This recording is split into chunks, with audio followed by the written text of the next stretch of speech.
Welcome to Chapter 21 from Mary Shelley's Frankenstein. Victor's now arrived in Ireland, and he's wondering what's going on, because they're not so hospitable and they want to know what he can tell them about somebody who's been murdered. So here we go, Chapter 21. I was soon introduced into the presence of the magistrate. That's the sheriff and the judge all rolled into one. An old, benevolent man with calm, mild manners. He looked upon me, however, with some degree of severity, and then, turning towards my conductors, he asked who appeared as witnesses on this occasion. About half a dozen men came forward, and one being selected by the magistrate, he deposed that he had been out fishing the night before with his son-in-law, Daniel Nugent, when about 10 o'clock they observed a strong northerly blast rising, and they accordingly put in for port. It was a very dark night, as the moon had not yet risen. They did not land at the harbor, but as they had been accustomed, at a creek about 2 miles below. He walked on first, carrying a part of the fishing tackle, and his companions followed him at some distance. As he was proceeding along the sands, he struck his foot against something and fell at his length on the ground.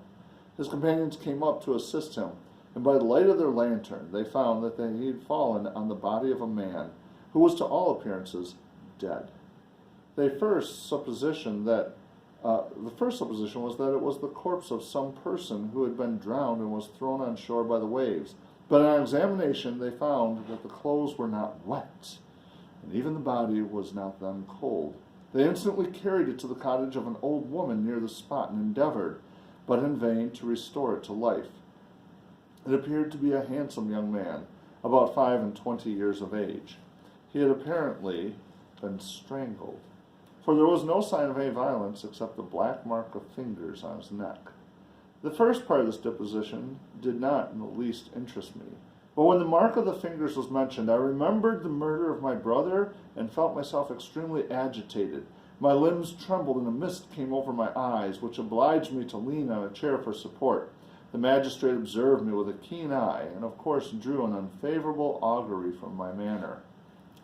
The son confirmed his father's account, but when Daniel Nugent was called, he swore positively that just before the fall of his companion, he saw a boat with a single man in it at a short distance from the shore, and as far as he could judge by the light of a few stars, it was the same boat in which I had just landed.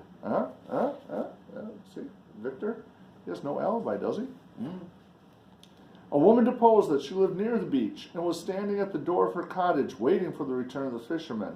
About an hour before, she heard of the discovery of the body, when she saw a boat with only one man in it push off from the part of the shore where the corpse had afterward been found. So, I mean, it's just kind of one of those interesting things.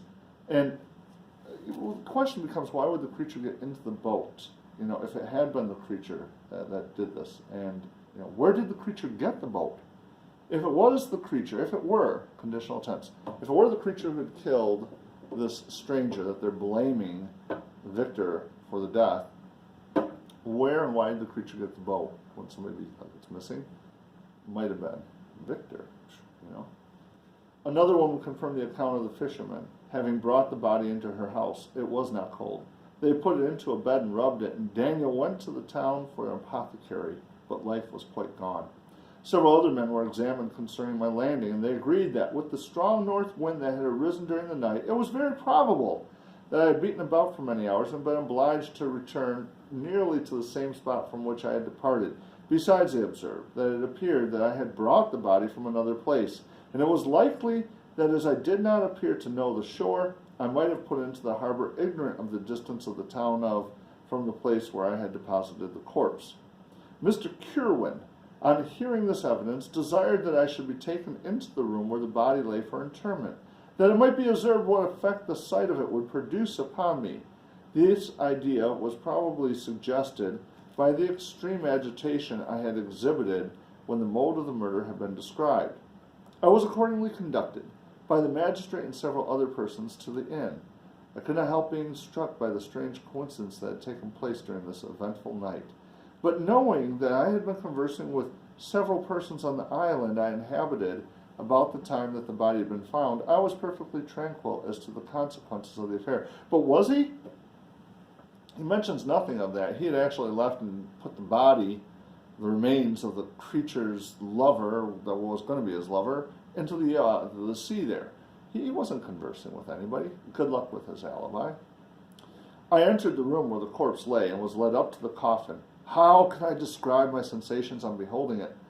I feel yet parched with horror, nor can I reflect on that terrible moment without shuddering in agony.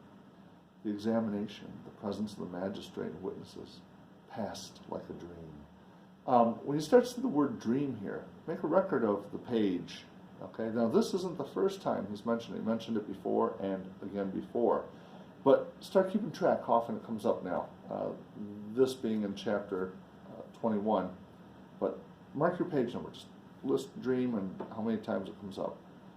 When I saw the lifeless form of, wait for it, dun, dun, dun, Henry Clerval stretched before me, I gasped for breath, and throwing myself on the body, I exclaimed, have my murderous machinations deprived you also, my dearest Henry, of life? Too, I have already destroyed. Other victims await their destiny. But you, Clerval, my friend, my benefactor. The human frame could no longer support the agonies I endured, and I was carried out of the room in strong convulsions. Here's another nervous breakdown. So, he kills, the creature. Somebody killed Henry. Victor thinks it's the creature. I think it might have been Victor. I mean, he gets this letter from Henry saying he's leaving. He knew where Henry was and they were supposed to meet. Or, perhaps even more so, maybe Henry decided to surprise him like he did at Ingolstadt when he was making the first creature. And Victor lost it. And maybe those body parts, maybe in his mind, it wasn't the creature, but it was actually Henry who came in the door. And they had that argument. And he ends up killing Henry. And then decides to drop him in the ocean. It's just ideas. Or maybe it is the creature. A fever succeeded to this. I lay for 2 months on the point of death. My ravings, as I afterwards heard, were frightful. I called myself the murderer of William, Justine, and of Clerval. Sometimes I entreated my attendants to assist me in the destruction of the fiend by whom I was tormented, and at others I felt the fingers of the monster already grasping my neck and screamed aloud with agony and terror. Fortunately, as I spoke my native language, Mr. Kerwin alone understood me, but my gestures and bitter cries were sufficient to affright the other witnesses. Notice, in this state, he doesn't even remember. Others have to tell him. He sees the creature. He thinks the creature's attacking him. The creature is real to him, but no one else sees it. And he admits to the crimes and atrocities of others. Why did I not die? More miserable than man was ever before. Why did I not sink into forgetfulness and rest?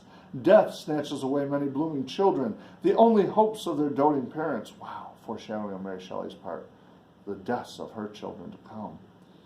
How many brides and youthful lovers have been one day in the bloom of health and hope, and the next a prey for worms and the decay of the tomb. A little interesting fact, her husband Percy is going to drown in a couple of years out on a lake when a storm comes up. Of what materials was I made that I could thus resist so many shocks, which like the turning of the wheel continually renewed the torture? But I was doomed to live, and in 2 months found myself as awaking, here it is, from a dream, in a prison, stretched on a wretched bed, surrounded by jailers, turnkeys, bolts, and all the miserable apparatus of a dungeon. It was morning, I remember, when I thus awoke to understanding. I had forgotten the particulars of what had happened, and only felt as if some great misfortune had suddenly overwhelmed me. But when I looked around and saw the barred windows and the squalidness of the room in which I was, awe flashed across my memory, and I groaned bitterly. This sound disturbed an old woman who was sleeping in a chair beside me. She was a hired nurse, the wife of one of the turnkeys, and her countenance expressed all those bad qualities which often characterized that class. The lines of her face were hard and rude, like that of persons accustomed to see without sympathizing in sights of misery. Her tone expressed her entire indifference. She addressed me in English, and the voice struck me as one that I had heard during my sufferings. "Are you better now, sir?" said she. I replied in the same language with a feeble voice, "I believe I am. But if it be all true, if indeed I did not," here it is again, "not dream, I am sorry that I am still alive to feel this misery and horror." "For that matter," replied the old woman, "if you mean about the gentleman you murdered, I believe it were better for you if you were dead, for I fancy it will go hard with you. However, that's none of my business. I am sent to nurse you and get you well. I do my duty with a safe conscience. It were well if everybody did the same." I turned with loathing from the woman. Who could utter so unfeeling a speech to a person just saved on the very edge of death? But I felt languid and unable to reflect on all that had passed. The whole series of my life appeared to me as, again, a dream. I sometimes doubted if indeed it were all true, for it never presented itself to my mind with the force of reality. As the images that floated before me became more distinct, I grew feverish. A darkness pressed around me. No one was near me who soothed me with the gentle voice of love. No dear hand supported me. The physician came and prescribed medicines, and the old woman prepared them, but utter carelessness was viable in the first, and the expression of brutality was strongly marked in the visage of the second. Who could be interested in the fate of a murderer but the hangman who would gain his fee? These were my first recollections, but I soon learned Mr. Kerwin had shown me extreme kindness. He had caused the best room in the prison to be prepared for me. Wretched indeed was the best. And it was he who provided a physician and a nurse. It is true, he seldom came to see me, for although he ardently desired to relieve the sufferings of every human creature, he did not wish to be present at the agonies and miserable ravings of a murderer. He came, therefore, sometimes to see that I was not neglected, but his visits were short and with long intervals. One day, while I was gradually recovering, I was seated in a chair, my eyes half open and my cheeks livid like those in death. I was overcome by gloom and misery, and often reflected I had better seek death than desire to remain in a world which to me was replete with wretchedness. At one time I considered whether I should not declare myself guilty and suffer the penalty of the law, less innocent than poor Justine had been. Such were my thoughts when the door of my apartment was open and Mr. Kerwin entered. His countenance expressed sympathy and compassion. He drew a chair close to mine and addressed me in French. "I fear that this place is very shocking to you. Can I do anything to make you more comfortable?" "I thank you, but all that you mention is nothing to me. On the whole earth there is no comfort which I am capable of receiving.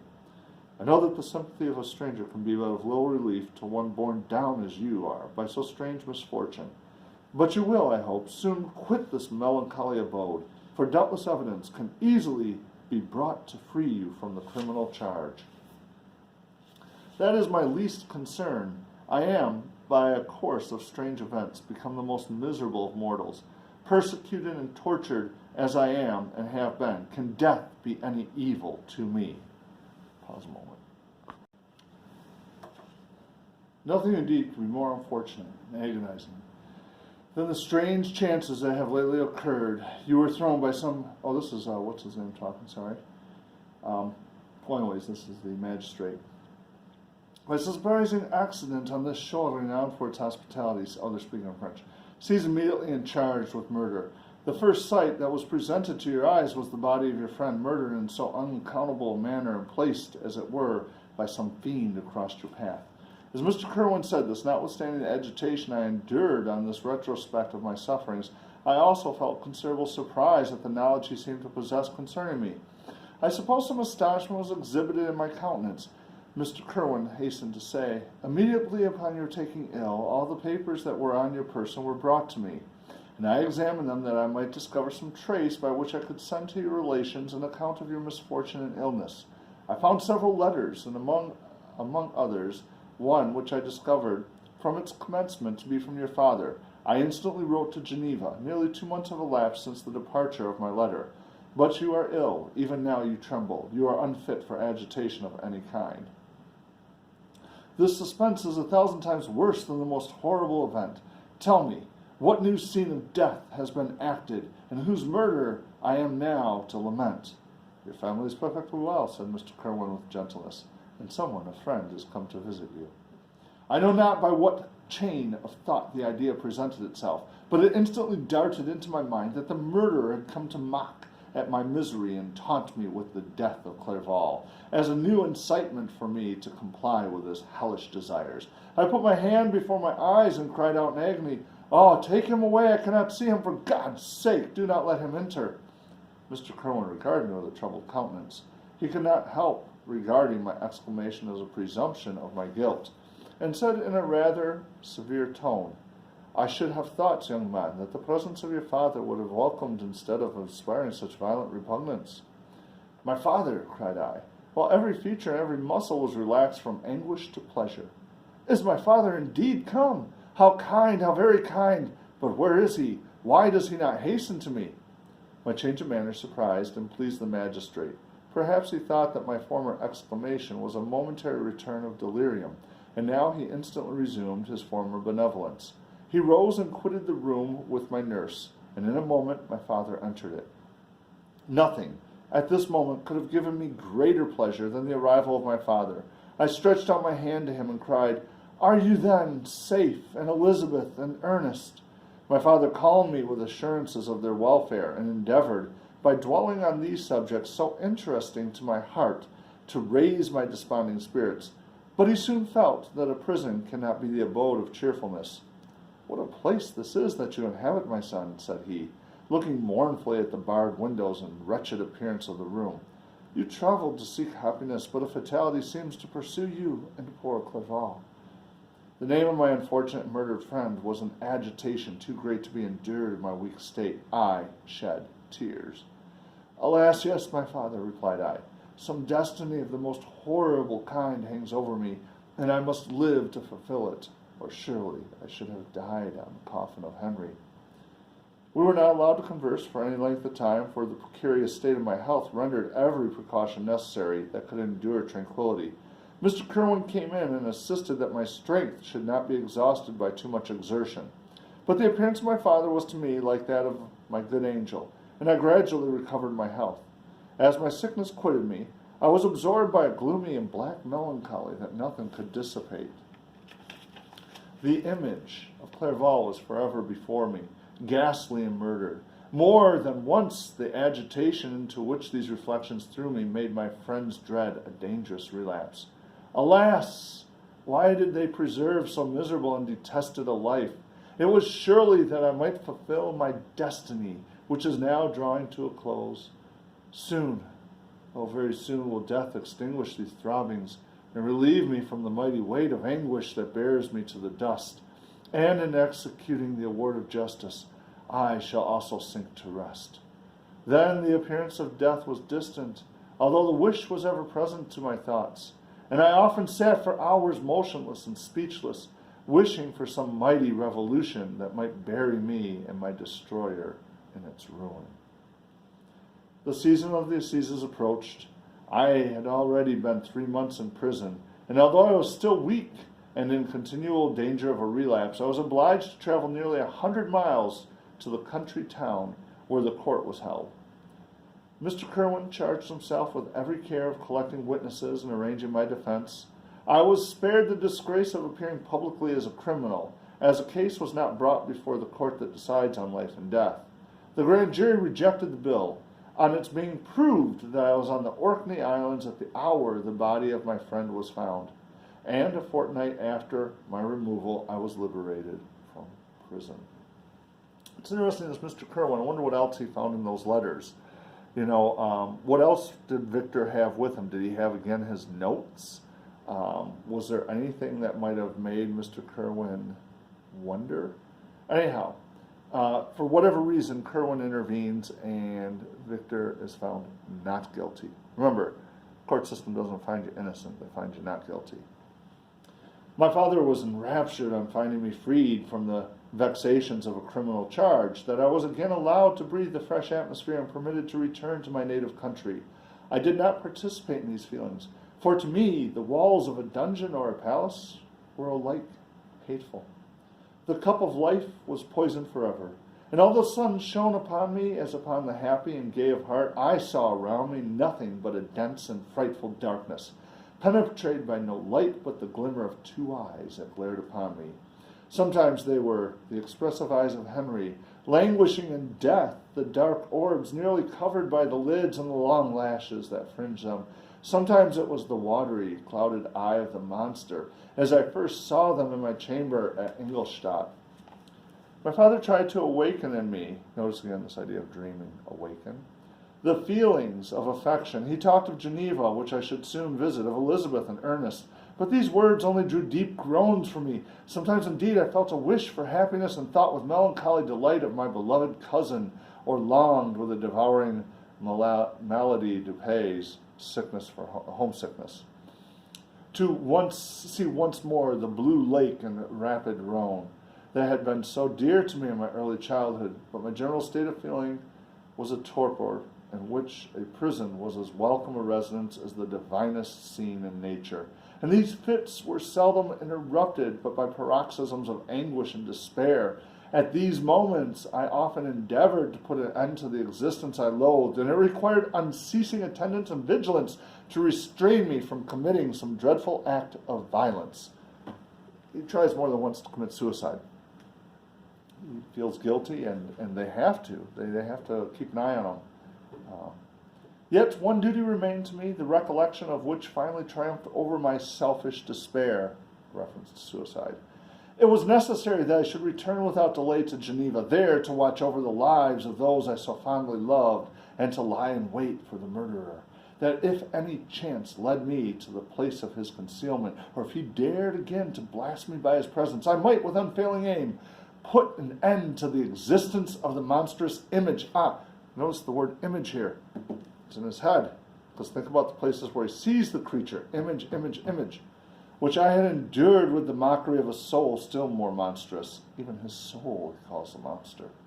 My father still desired to delay our departure, fearful that I could not sustain the fatigues of a journey, for I was a shattered wreck, the shadow of a human being. My strength was gone. I was a mere skeleton, and fever night and day preyed upon my wasted frame. Still, as I urged our leaving Ireland with such inquietude and impatience, my father thought it best to yield. We took our passage on board a vessel bound for Havre de Grace, and sailed with a fair wind for the Irish shores.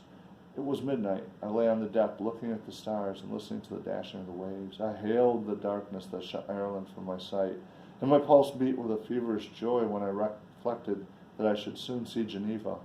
The past appeared to me in the light of a, wait for it, frightful dream. Yet the vessel in which I was, the wind that blew me from the detested shore of Ireland, and the sea which surrounded me, told me too forcibly that I was deceived by no vision, and that Clerval, my friend and dearest companion, had fallen a victim to me and the monster of my creation. I repassed in my memory my whole life, my quiet happiness while residing with my family in Geneva, the death of my mother and my departure for Ingolstadt. I remembered, shuddering, the mad enthusiasm that hurried me on to the creation of my hideous enemy, and I called to mind the night in which he first lived. I was unable to pursue the train of thought. 1,000 feelings pressed upon me, and I wept bitterly. Ever since my recovery from the fever, I had been in the custom of taking every night a small quantity of laudanum. You should look this up. He's medicating himself, laud being the Latin for praise, and laudanum. For it was a means of this drug only that I was able to gain the net rest necessary for the preservation of life. Oppressed by the recollection of my various misfortunes, I now swallowed double my usual quantity and soon slept profoundly. So there again, sleep, dream. But sleep did not afford me respite from thought and misery. My dreams, presented 1,000 objects that scared me. Towards morning I was possessed by a kind of nightmare. I felt the fiend's grasp in my neck and could not free myself from it. Groans and cries rang in my ears. My father, who was watching over me, perceiving my restlessness, awoke me. The dashing waves were around, the cloudy sky above. The fiend was not here.